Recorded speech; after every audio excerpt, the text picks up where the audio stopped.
student, how are you? Welcome to my channel. Previous lecture मध्ये आपण accounts of professionals या chapter मधील first problem आपण solve केलेला आहे. आजच्या व्हिडिओ मध्ये आपण नेक्स्ट प्रॉब्लेम म्हणजे MG पाटकर फडके प्रकाशन या टेक्स्ट बुक मध्ये सेकंड नंबरचा एक्सरसाइज मधील जो काही क्वेश्चन आहे तो आपण सॉल्व करणार आहे. पण त्याही आधी अजूनही जर तुम्ही माझ्या चॅनलला सबस्क्राइब केलं नसेल तर चॅनलला सुद्धा सबस्क्राइब करा. व्हिडिओ आवडला तर नक्की लाईक करा आणि जास्तीत जास्त विद्यार्थ्यांपर्यंत व्हिडिओ शेअर करा. क्वेश्चन मध्ये आपल्याला रिसिप्ट अँड एक्सपेंडिचर अकाउंट त्याचबरोबर बॅलन्स शीट प्रिपेअर करायला सांगितलेली आहे.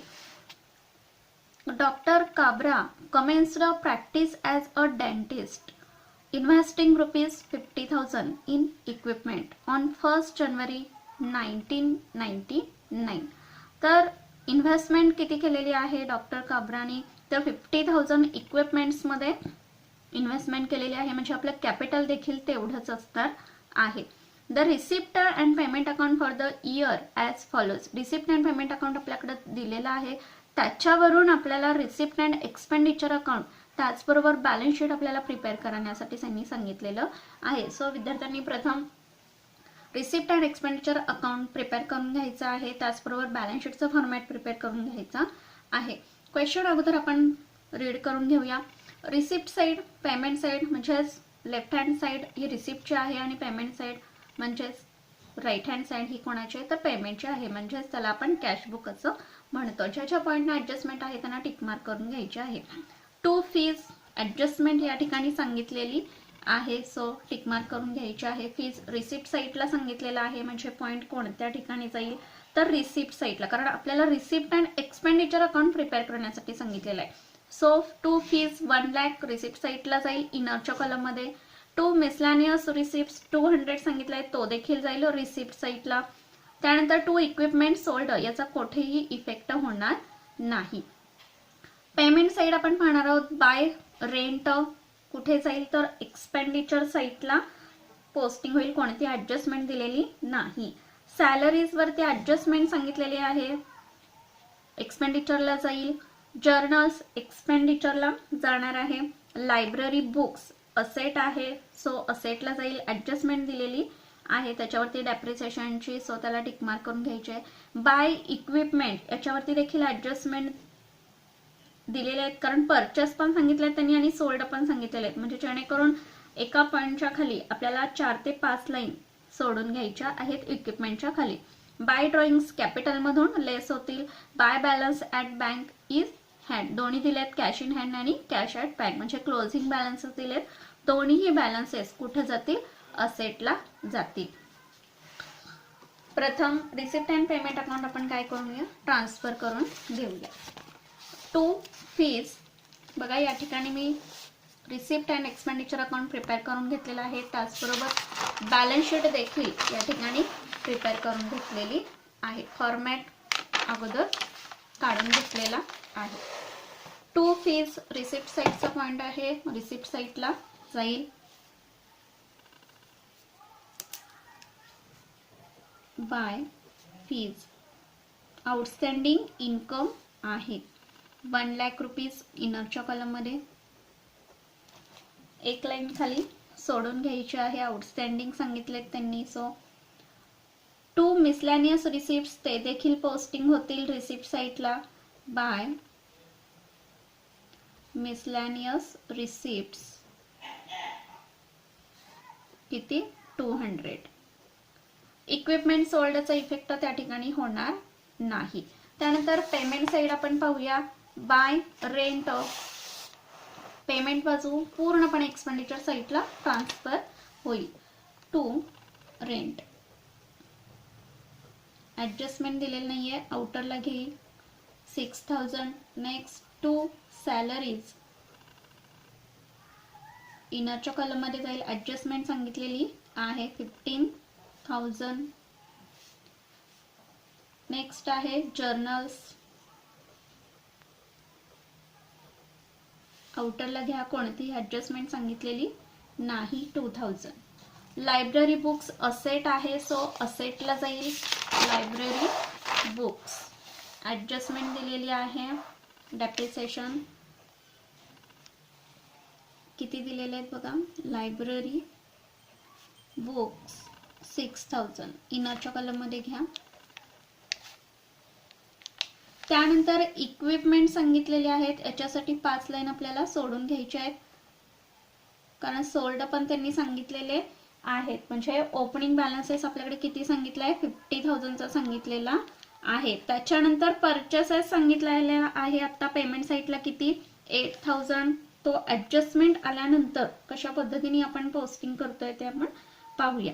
त्यानंतर ड्रॉइंग्स दिलेले आहेत, ते कुठे जातील, कॅपिटल मधून डिडक्ट होतील. बघा इथं आपल्याला काय करायचं आहे, प्रॉफिट येणार आहे किंवा सरप्लस येईल त्यालाच आपण डेफिसिट येईल तो आपल्याला प्लस किंवा मायनस करून घ्यायचा आहे. त्यानंतर इनरला अमाऊंट येईल आणि मग नेक्स्टला ड्रॉइंग काय करावे लागतील, मायनस करावे लागतील त्याच्यातून. ड्रॉइंग्स 24,000 या पद्धतीने आपण पोस्टिंग करून घेतलेलं आहे. Next cash at bank payment साईटला बघा, कॅश ॲट बँक आणि cash in hand.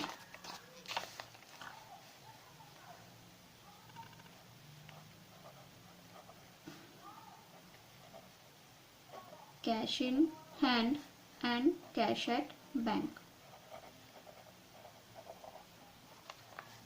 200 in hand सांगितलेले आहेत, ॲट बँक 43,000.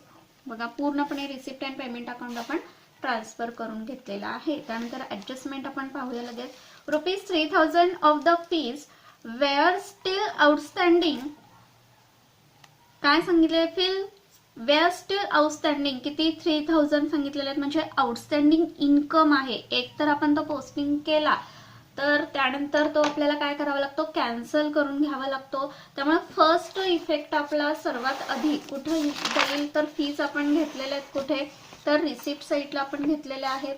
त्याच्यामध्ये आपल्याला काय करावं लागेल, ऍड करून घ्यायचा आहे आउटस्टँडिंग फीज किती सांगितले तर ₹3,000 सांगितलेले आहेत.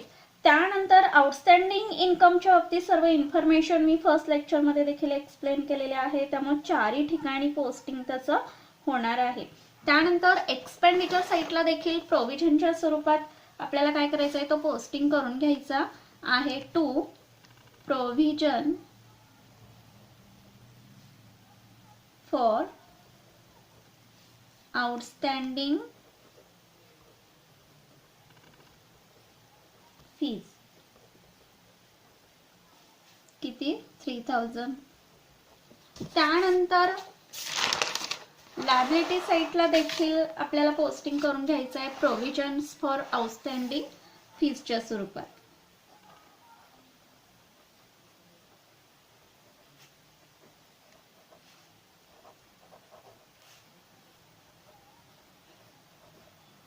आउटस्टँडिंग फीज किती, 3,000. आणि त्यानंतर लास्ट इफेक्ट आपला कुठे जाईल तर बॅलन्स शीटच्या असेट साईटला देखील इफेक्ट होणार आहे. आउटस्टँडिंग फीज किती, ₹3,000. सर्व ठिकाणी पोस्टिंग आपलं करून झालेलं आहे first adjustment. Next equipment sold and purchased were on 1 October 1999. The cost of the equipment sold was ₹6,000. Equipments actually किती रुपीजला सेल केलेला आहे तर ₹6,000 सोल्ड केलेला आहे आणि त्याची कॉस्ट प्राइस होती किती तर 4,000 होती.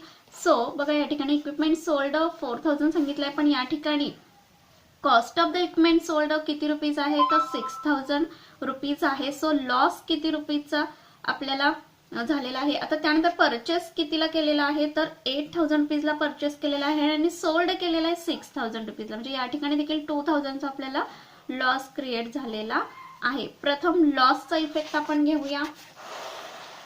एक्सपेंडिचर साईटला बिझनेसच्या दृष्टिकोनातून काय आहे, लॉस आहे. To loss on sale of equipments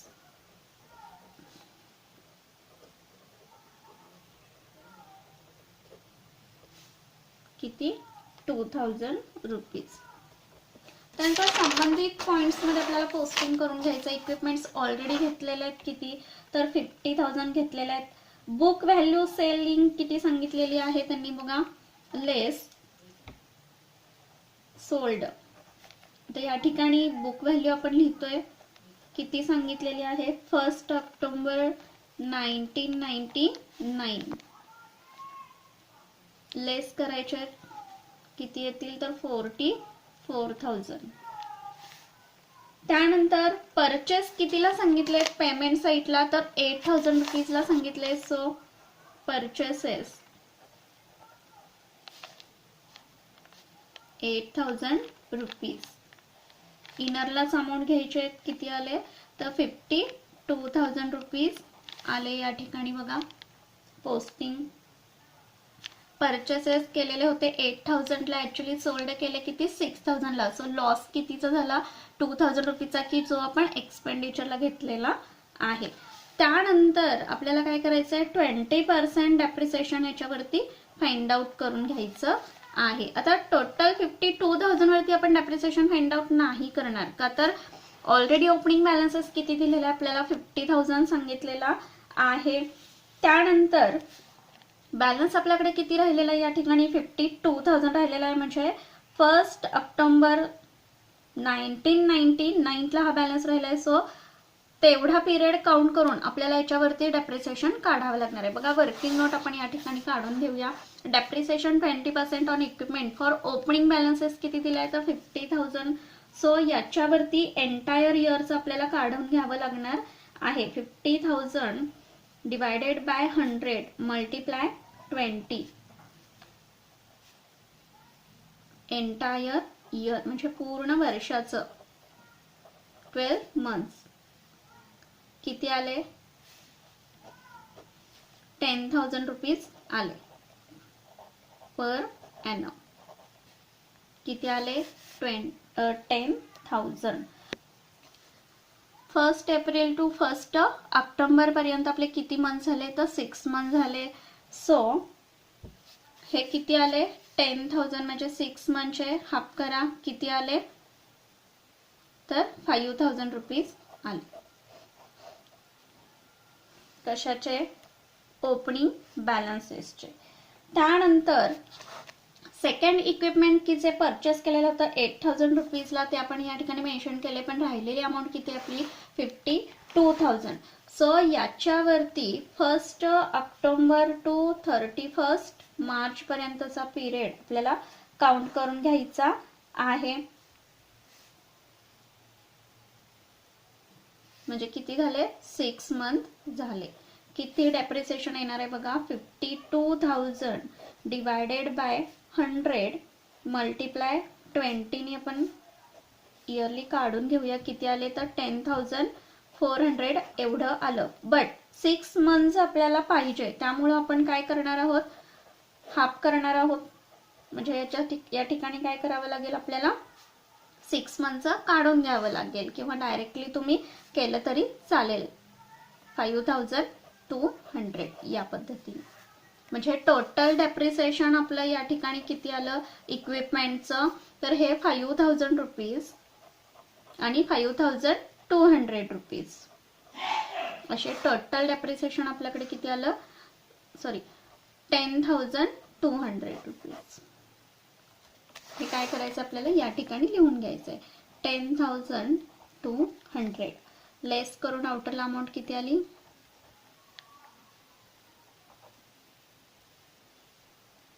41,800. Second effect डेप्रिसिएशनचा कुठे जाईल तर एक्सपेंडिचर साइटला जाणार आहे. 2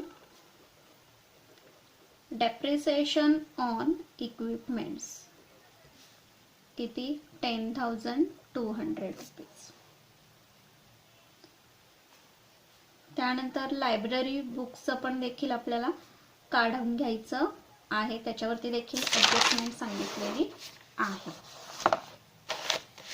इक्विपमेंटची ऍडजस्टमेंट आपली झाली. Depreciation on equipments 20% and on library books 5%. Library books किती आहे तर 5% सांगितलेलं आहे, ते देखील आपण काढून घेऊया.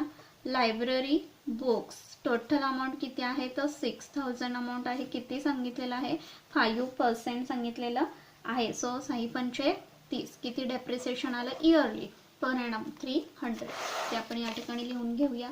300 लेस करायचे, लेस depreciation at the rate 5%.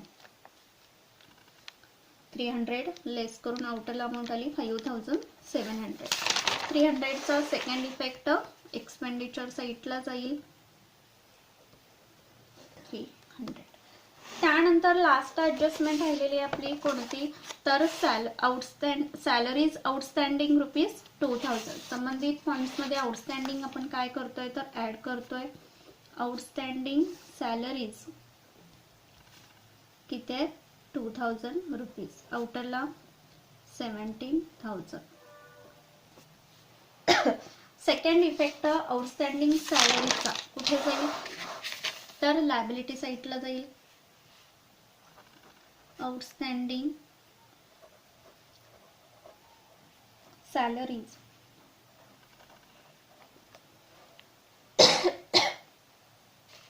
₹2000. Capital 50,000 इक्विपमेंटमध्ये invest केलेले तेवढंच आपलं कॅपिटल असणार आहे, ते या ठिकाणी लिहून घ्यायचं आहे.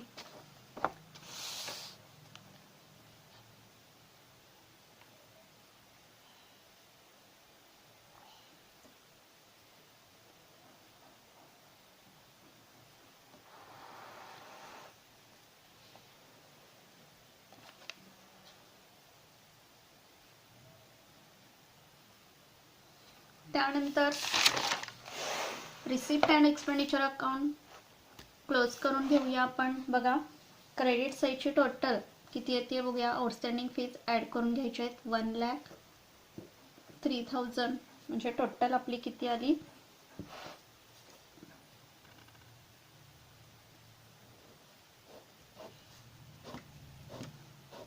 1,03,200.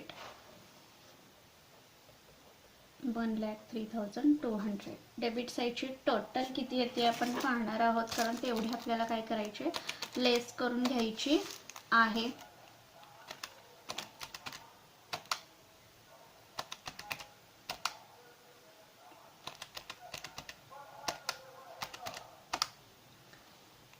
$40,500 ते आपल्याला काय करायचे आहेत लेस करून घ्यायचे आहेत 1,03,200 मधून. डिफरन्स आपला किती आला 62,700.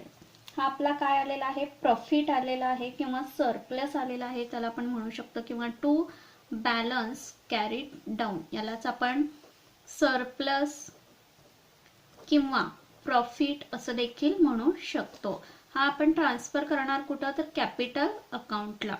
ट्रान्सफर्ड टू कॅपिटल अकाउंट किती आलेला आहे तर 62,700 आलेला प्रॉफिट किंवा ज्याला आपण सरप्लस असं म्हणतो, तो कुठे घ्यायचा आहे कॅपिटलमध्ये ॲड करून घेणार आपण. प्लस प्रॉफिट किंवा सरप्लस 62,700. इनरलाच अमाऊंट आपण घेणार आहोत, किती आली 1,12,700. त्याच्यातून आपल्याला ड्रॉइंग काय करायचे आहेत लेस करायचे आहेत. किती आले लेस करून तर 88,700. त्यानंतर लायबिलिटीची टोटल आपण करून घेणार आहोत.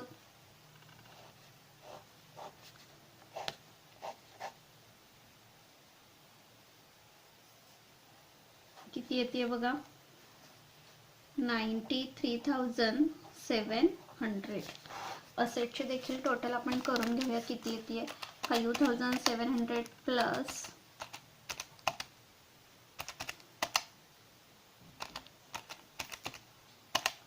93,700. दोन्ही साईडची टोटल इक्वल येते, याचा अर्थ क्वेश्चन आपला राईट आहे. आय होप की सर्व क्वेश्चन तुमच्या लक्षात आलेलं असणार आहे. सो व्हिडिओ आवडला तर नक्की लाईक करा आणि जास्तीत जास्त विद्यार्थ्यांपर्यंत व्हिडिओ शेअर करा. थँक्यू.